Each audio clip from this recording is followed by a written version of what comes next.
औज़ुबिल्लाहिमिनश्शैतानिर्रजीम बिस्मिल्लाहिर्रहमानिर्रहीम। अस्सलामुअलैकुम ख़वातीन व हज़रात, मैं हूं आपका होम्योपैथिक डॉक्टर रिज़वान साकिब और आपसे मुखातब हूं शमा होम्यो क्लिनिक लाहौर पाकिस्तान से। आइए आज बात करते हैं हिस्टीरिया पे। हिस्टीरिया एक मर्ज़ है जिसको आमतौर पर बाउगोला के नाम से भी जाना जाता है और शॉक शेल के नाम से भी जाना जाता है। और ये हिस्टीरिया जो है ये एक यूनानी लफ्ज़ हिस्टीरिया इससे निकला है और इसका मतलब है कि रहम या बच्चेदानी, यूट्रस। तो इस लफ्ज़ से मुराद ये ली जाता है कि ये सारा का सारा मर्ज़ जो है ना वो बच्चेदानी के अमराज की वजह से पैदा हुआ है। और इसको भाऊगोला इसलिए नाम दिया गया है हमारे लोकल जो ज़ुबान के अंदर कि इसमें रहम से एक गोला सा उठता है जो ये गले तक जाता है और इसके अलावा दिल की तरफ आता है और जिससे घुटन और फिर बाज़ दफ़ा गशी के दौरे और बाज़ दफ़ा पागलपन के दौरे पड़ते हैं। तो इसलिए इसको बाहुगोला का नाम दिया गया है। और शॉक शेल जो नाम दिया गया है वो इसका ये पुराना नाम है, वो इसलिए इसको शॉक शेल के नाम से मासूम किया जाता है कि जंगों के दौरान में ये होता था कि जब गोलाबारी होती थी और खूब बारूद जो है वो गिरता था तो सिपाही इंतहाई ज़्यादा खौफज़दा हो जाते थे। जब इंतहाई खौफज़दा होते थे तो उसके बाद इनके गम के असरात, खौफ के असरात की वजह से उनमें हिस्टीरिया की अलामात पैदा हो जाती थी, इसलिए इसको शॉक शेल का नाम दिया जाता है। आम तौर पर जो हिस्टीरिया है इसको ये समझा जाता है कि ये कोई जिन्नाती या जो कोई जो है वो जादुई कोई चीज़ है जिसकी वजह से कोई जादू चल गया हुआ है, कोई काला इल्म चल गया हुआ है जिसकी वजह से ये अलामात पैदा हुई हैं। तो ऐसा नहीं है।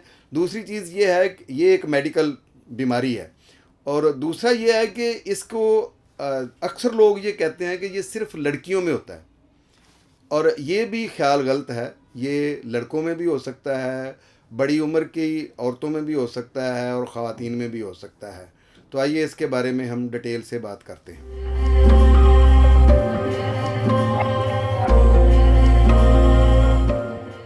हिस्टीरिया के काजेज़ या असबाब। हिस्टीरिया आमतौर पर दबी हुई ख्वाहिश का नाम है। जब भी कोई ख्वाहिश जो है उसको ज़बरदस्ती दबा दिया जाए और उसको इज़हार का मौका ना दिया जाए तो उसके बाद हिस्टीरिया की अलामात पैदा हो जाती हैं।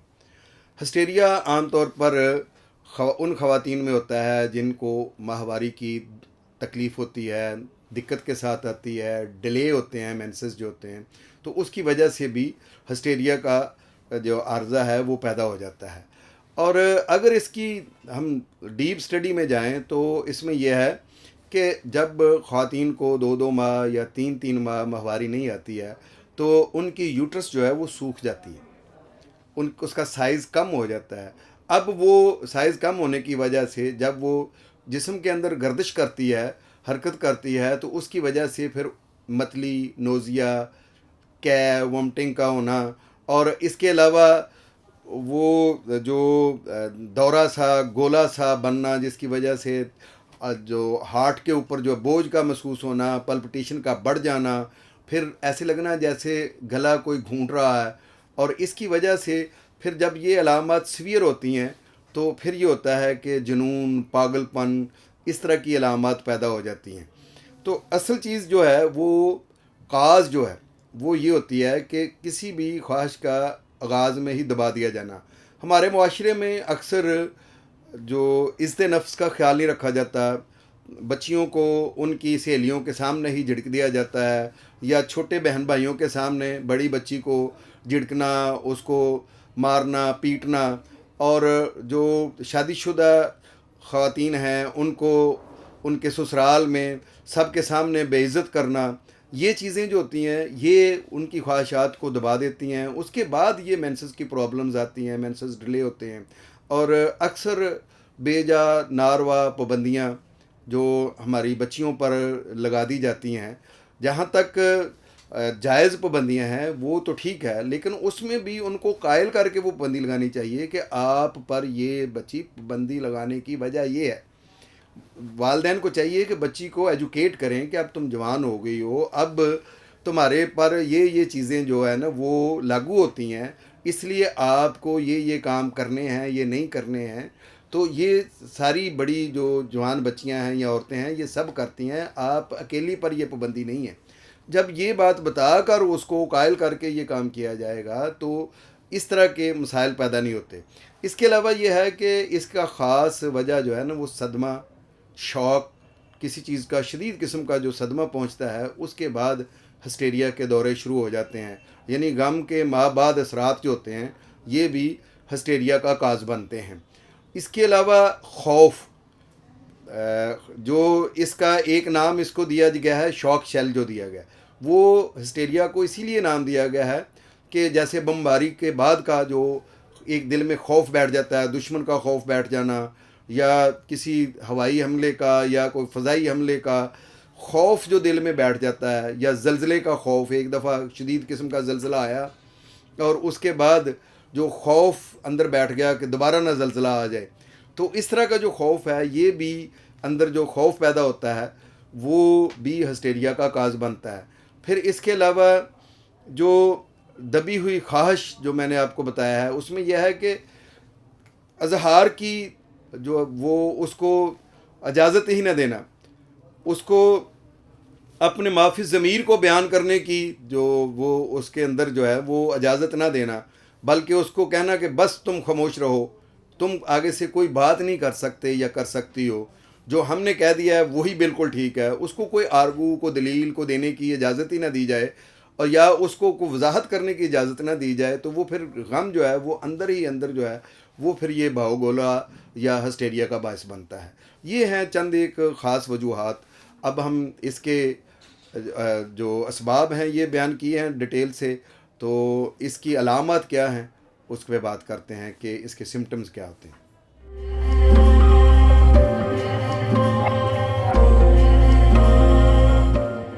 हिस्टेरिया के सिम्टम या अलामात। हिस्टेरिया की जो अलामात हैं उसमें सबसे ज़्यादा यह है कि नोज़िया, वॉमिटिंग और मतली का होना, इसके अलावा घबराहट, हार्ट बीट का तेज़ हो जाना और पल्पिटेशन के बढ़ जाने की वजह से जो है वो पसीनों का आना और कमज़ोरी का बतदरीज बढ़ते जाना, तशन्नुज का होना और बेहोशी का होना, सांस में रुकावट आना, दिक्कत आना सांस की। और जो इब्तदाई अलामात जब ये शुरू होती हैं सबसे पहले दिक्कत हैज़ होता है, यानी माहवारी में रुकावट होती है। माहवारी में रुकावट के बाद ये सारे मसाइल बनते हैं। और माहवारी में रुकावट की वजह क्या बनती है? असल में जो जिनसी ख्वाहिश का दब जाना या अनसेटिस्फैक्ट्री जो है ना वो अज़दवाजी तल्क़ात जो होते हैं उसकी वजह से ये प्रॉब्लम्स सबसे पहले होते हैं, या किसी भी वजह से कोई भी ख्वाहिश के दब जाने की वजह से जब ये अलामत पैदा होती हैं तो फिर इंसान के अंदर पहले चिड़चिड़ापन आता है, गुस्सा आता है, गुस्से के बाद फिर यह है कि वो अजीबोगरीब हरकत करना शुरू कर देता है। मसलन टिकटकी बांध कर एक ही तरफ देखना शुरू कर देना, मुसलसल एक तरफ देखता जाता है, या कोई मेहमान आया है या कोई अजनबी आया है या कोई फ़र्द आया है घर में दाखिल हुआ है तो उसकी तरफ पहले अचानक देखते ही चले जाना, देखते देखते फिर अचानक ज़ोर से हंसना शुरू कर देना और ज़बरदस्त किस्म के कहके लगाना, कहके लगाने के बाद फिर अचानक अफसरदा हो जाना, अचानक अफसरदा होने के बाद फिर रोना शुरू कर देना,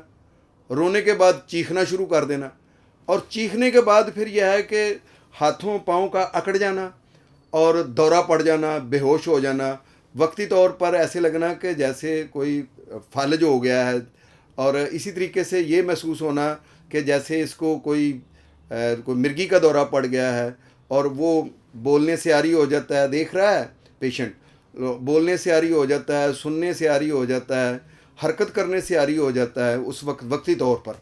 तो ये वो अलामात हैं जो हिस्टेरिया में बड़ी वाज़ेह हो जाती हैं। असल में ये अलामात खौफ के बाद, सदमे के बाद आम तौर पर होती हैं, या जिस्मानी कमज़ोरी के बाद ये अलामात पैदा होती हैं। और जब ये अलामात पैदा होती हैं खौफ की वजह से तो फिर ज़िंदगी से दिल उचाट हो जाता है, बाज़ दफ़ा ख़ुदकुशी करने को दिल चाहता है, ऐसा पेशेंट बाज़ दफ़ा किसी को मारने को भी चाहता है कि मैं किसी को मार दूं, किसी को नुकसान भी पहुंचा सकता है। ऐसा पेशेंट जो है वो उसकी ख्वाहिश दबी हुई होती है, लेकिन जब वो दबी हुई ख्वाहिश को अपने अंदर से किसी वक्त जब इंतहाई ज़्यादा उकताहट होती है, जब सर में फटकन होती है, सर में दर्द होता है शदीद किस्म का, तो फिर वो इस उकताहट में बाज़ दफ़ा वो अपना कोई नुकसान कर बैठता है या किसी दूसरे का नुकसान भी कर सकता है। तो ये हैं वो अलामात जो आम तौर पर हिस्टेरिया में नुमायाँ होती हैं।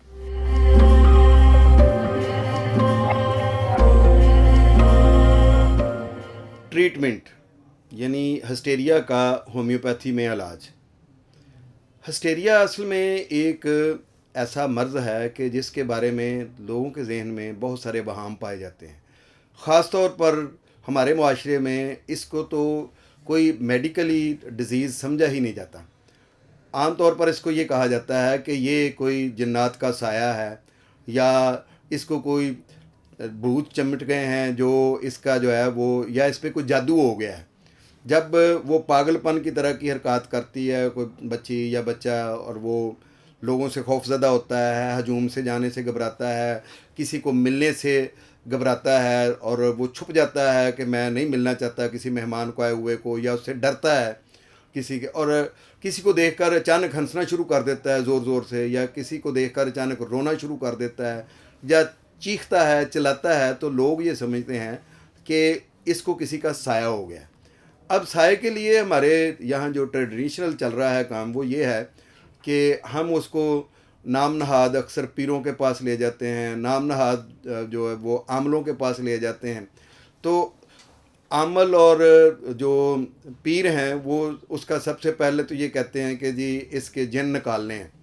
जिन निकालने के लिए उसको मारना, पीटना, और बाज़ जगहों पर तो ये देखा गया है कि उसको के जिस्म को लोहे की गर्म सलाखों से दागा जाता है कि जी इसमें से जो जिन्नात हैं वो भाग जाएं।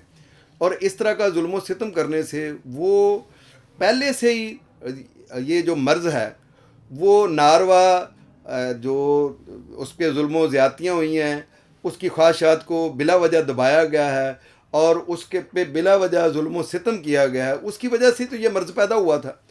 अब सोने पे सुहागा ये कहें या नेले पे दैला ये कहें कि अब उसको इन नाम नहाद आमलों के पास लेकर जाने से ये हुआ कि इसके साथ ही उस पर और जुल्म के पहाड़ जो है ना वो ढा दिए गए। अब उसका ये मर्ज़ जो है वो मज़ीद बढ़ जाता है इससे कम होने के बजाय।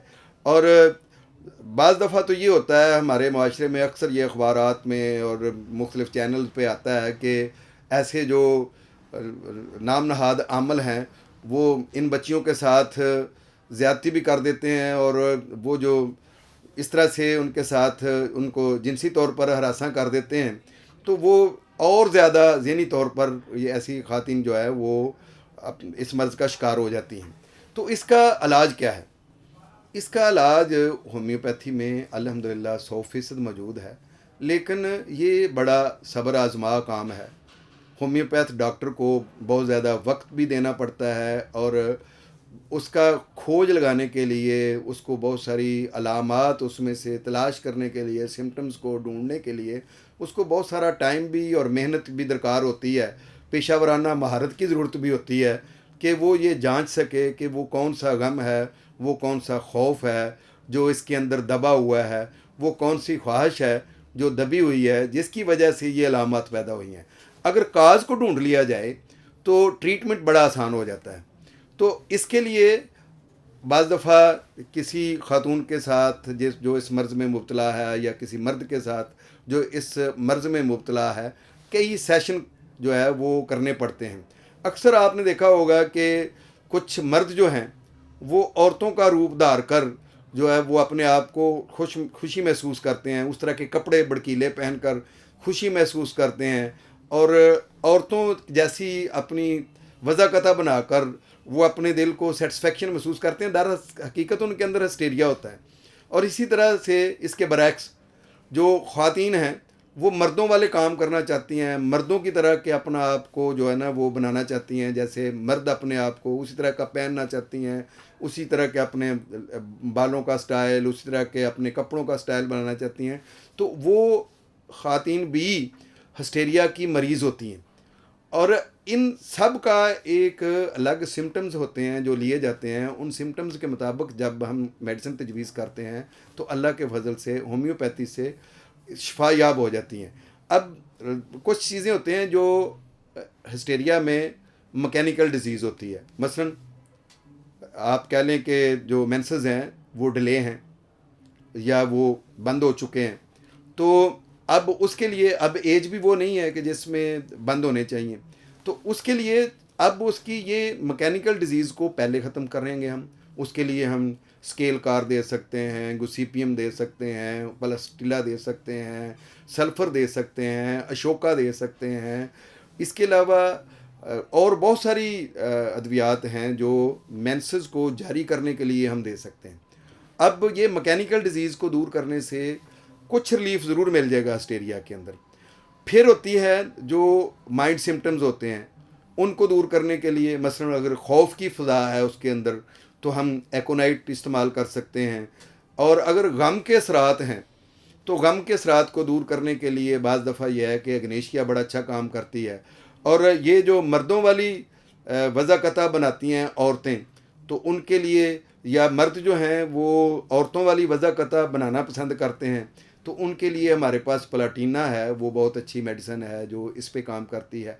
जैसे वो भाव गोला सा उठता है, गोला सा उठकर जो हलक को आता है, ये गला जो है वो घुटा हुआ महसूस होता है, ऐसे लगता है सांस रुक जाएगा और दौरा पड़ जाएगा, तो उसके लिए हमारे पास ऐसा फटीडा है।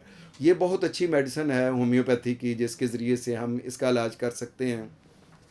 और मैकेनिकल जो मैंने कहा है कि सिम्टम्स बाज़ दफ़ा होते हैं कि नोज़िया है, तो उसके लिए एपिका को हो सकती है। ख़ुदकशी का रुझान है, माइंड सिम्टम आ गया है, तो इसमें हमारे पास बहुत सारी आरोमेट है और इस तरह की मेडिसिन हैं जिनके ज़रिए से बेलाडोना है, ये मेडिसिन जो हैं वो हम दे सकते हैं।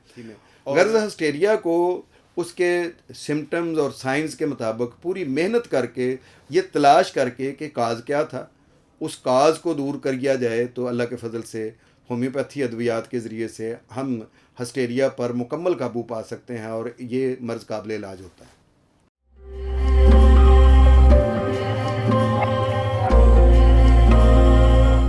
प्रिकॉशंस या हिफाजती तदाबीर। हिस्टेरिया का जो पेशेंट होता है उसको हमें खुली हवा में रखना चाहिए, ख़ास तौर पर जब उसको हिस्टेरिया का दौरा पड़ गया हो, तो उस वक़्त उसको उसके कपड़ों को ढीला कर देना चाहिए, टाइट कपड़े नहीं पहने हुए होने चाहिए, और ऐसी जगह से उसको बचाना चाहिए कि जहाँ पे उसको कोई नुकसान पहुँच सकता है। कोई ऐसी जगह जहाँ पे वो लेटा हुआ है तो वहाँ पे कोई नोकदार चीज़ पड़ी हुई है जिससे उसको नुकसान पहुँच सकता है, और ज़बरदस्ती उसके अज़ा को खोलने की कोशिश नहीं करनी चाहिए। अलबत्ता आपने कभी देखा होगा कि ऐसे मरीज़ों को जब इनको दौरा पड़ता है तो किसी आमल को, नाम नहाद आमल को बुलाकर लाया जाता है, तो वो सबसे पहले उसके जो सर पे छींटे मारता है पानी के। तो ये मेडिकली है कि उसको अगर ठंडे पानी के छींटे मारे जाएं तो उसको जल्दी होश में आ जाता है वो। अब उसके ऊपर अगर बल्कि उसका सर नीचे करके उसको ठंडे पानी से धोया जाए तो उसका तशन्नुस जो है वो फौरी तौर पर ख़त्म हो जाता है।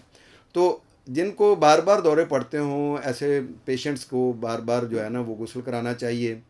दिन में 2 दफ़ा कम से कम जो है वो गुस्ल कराएं। पानी ज़्यादा पीने की उसको जो है वो ख्याल रखें कि वो ज़्यादा पानी पिए दिन में।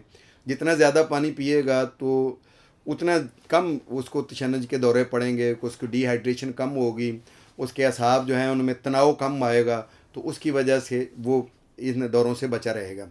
ये बात यकीनी है कि ऐसे पेशेंट जो हैं वो जब उनकी सीवियर कंडीशन होती है तो वो अपने पखाने के बारे में कंट्रोल नहीं अपने ऊपर रखते, पेशाब पर कंट्रोल नहीं रखते, और वो उनको पता ही नहीं होता कि मैं यहाँ पे पेशाब करना है या नहीं करना है, यहाँ पे मैंने रफ़ा हाजत करनी है कि नहीं करनी है। इवन यहाँ तक कि उनको ये भी नहीं पता चलता कि मैंने किसी के सामने नंगा होना है कि नहीं होना है, कपड़े अपने जो है वो उतारने हैं या नहीं उतारने हैं। बाज़ दफ़ा वो सबके सामने ही अपने कपड़े उतार देते हैं। तो ये चीज़ें तो ज़रूर होती हैं, लेकिन इन सारी चीज़ों के बावजूद हमें पेशेंट का इस हवाले से ख्याल रखना चाहिए कि उसकी डाइट अच्छी हो, उसका सफाई का ख्याल रखा जाए, उसके माहौल का ख्याल रखा जाए कि उसको हवादार माहौल दिया जाए और दूध ज़्यादा पीने के लिए दिया जाए, सब्ज़ियाँ और दालें ज़्यादा खाने की तरजीह दी जाए, गोश्त अलबत्ता कम देना चाहिए ऐसे पेशेंट्स को, और जो बहुत ज़्यादा गर्म तासीर वाली चीज़ें हैं वो कम दी जाएँ ताकि जो है वो पेशेंट के जो असाब के अंदर जो है वो खुश्की पैदा ना हो, गर्मी पैदा ना हो और वो रिलैक्स रह सके। और जब भी वो अपनी कोई राय का इज़हार करे तो उसको तरजीह देनी चाहिए उसकी राय को। और अगर वो राय आपको नापसंद गुज़र रही है तो वक्ती तौर पर सब्र करना चाहिए, उसको अप्रिशिएट करना चाहिए। छोटी-छोटी बातों से अप्रिशिएट करके हम उस पेशेंट को दोबारा नॉर्मल ज़िंदगी में ला सकते हैं। बहुत शुक्रिया। अल्लाह हाफ़िज़। अस्सलामु अलैकुम।